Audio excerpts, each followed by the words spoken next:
Assalamualaikum warahmatullahi wabarakatuh. Bismillahirrahmanirrahim. Di sini saya Milatul Laila Mufidah akan menjelaskan sedikit tentang kinayah. Ini adalah bab terakhir dari mata kuliah Balaghah 2 Ilmu Bayan. Nah, seperti biasanya di sini saya membuat video untuk memenuhi tugas Balaghah Ilmu Bayan yang diampu oleh Ustazah Siti Sulaiha MPD. Nah, pembahasannya ada pengertian kinayah, pembagian kinayah, dan tujuan kinayah. Lanjut saja langsung ke pengertian kinayah. Apa itu pengertian kinayah secara bahasa? Kinayah adalah itu al-kinayati lughatan ma yatakallamu bihil insan wa yuriduhu bihi ghairuhu. Yang artinya lafaz yang diucapkan oleh manusia tapi ia menghendaki makna lainnya. Lalu secara istilah, al-kinayatu lafdun utliqa wa uridu bihi lazimu ma'nahu ma'aza jawazi iradati dzalikal makna. Kinayah adalah lafaz yang disampaikan dan yang dimaksud adalah kelaziman maknanya. Di samping boleh juga yang dimaksud pada makna yang sebenarnya. Nah, langsung saja ke contohnya. Contoh kinayah yakni Hamidun tawilul yadi. Hamid panjang tangannya. Nah, kalau makna hakikinya kan tangannya Hamid itu panjang, tapi yang dimaksud itu bukan mana hakikinya, bukan Hamid itu panjang tangannya, bukan, tetapi maksudnya adalah Hamid itu suka mencuri. Panjang tangan itu artinya suka mencuri, begitu. Lanjut ke pembagian kinayah. Pembagian kinayah dibagi menjadi 3. Ada kinayah an sifah, ada kinayah an mausuf, dan kinayah an nisbah. Nah, yang pertama kinayah an sifah itu dibagi menjadi 2, kinayah qaribah dan kinayah badi'ah. Langsung saja ke pembahasannya, ke penjelasannya. Nah, yang pertama kinayah an sifah. Kinayah an sifah adalah kinayah yang berupa sifat yang menetap pada mausuf.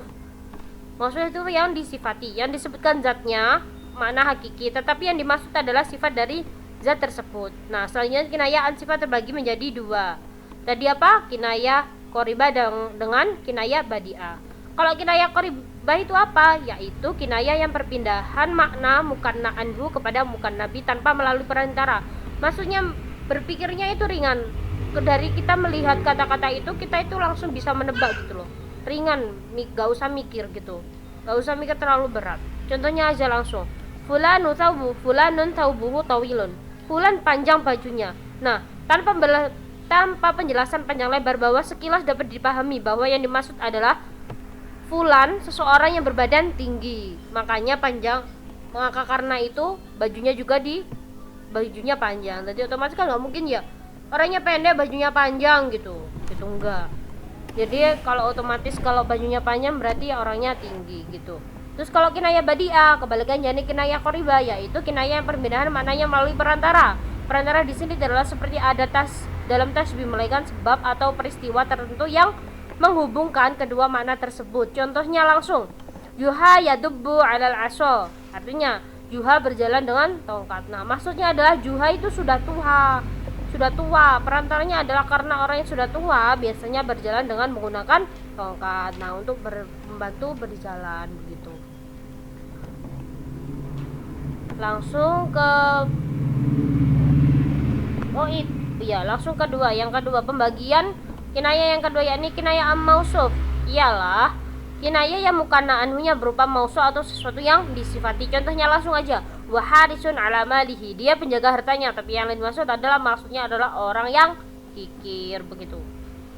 Lanjut yang ketiga, kinayah an-nisbah. Kinayah an-nisbah adalah kinayah yang disebutkan sifatnya namun tidak disandarkan kepada zat atau orang yang memiliki sifat tersebut, tetapi disandarkan kepada sesuatu yang berkaitan erat atau merupakan kemestian dari zat tersebut. Nah, kinayah an-nisbah ini adalah yang mukanna anhunya atau lafaz-lafaz yang dikenahkan adalah mausuf. Contohnya, al-majdu yatba'u dillah, artinya kemuliaan mengikuti bayangannya. Nah, sifat al-majdu itu atau kemuliaan tidak disandarkan kepada orang yang memiliki sifat mulia, tapi disandarkan kepada sesuatu yang berkaitan dengannya, yaitu bayangannya begitu. Lalu lanjut ke tujuan kinayah. Tujuan kinayah ada 5.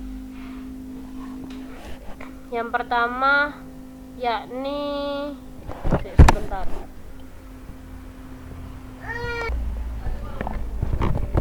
Nah, yang pertama tadi itu ya menjelaskan. Yakni kinayah ini digunakan untuk memberikan gambaran yang tampak dan kelihatan. Contohnya, itu ada qara'a Ahmadun sinnahu. Artinya Ahmad menghentakkan giginya.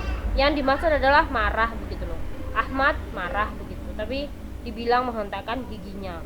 Kayak greget gitu loh. Terus yang kedua, tujuan kinayah yang kedua yakni meringkas kalimat, yakni ungkapan kinayah bisa digunakan untuk meringkas suatu kalimat atau ungkapan yang panjang. Contohnya fulanun mahzulul fasili. Si fulan itu kurus anak sapinya. Maksudnya itu dermawan. Jadinya kenapa kok kurus anak sapinya? Nah, anak sapinya itu kurus. Jadinya dia itu suka memberi sampai kurus gitu loh sapinya itu disembelih saja gitu. Lanjut ke tujuan kinayah yang selanjutnya yakni kinayah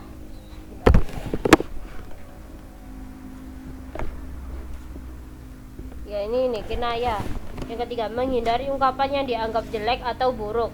Penggunaan kinayah dalam mengungkapkan suatu ide bisa juga bertujuan untuk mengganti suatu kata yang dianggap jelek untuk diucapkan. Contohnya, huwa thaqilus sam'i, dia berat pendengarannya, maksudnya kan tuli gitu.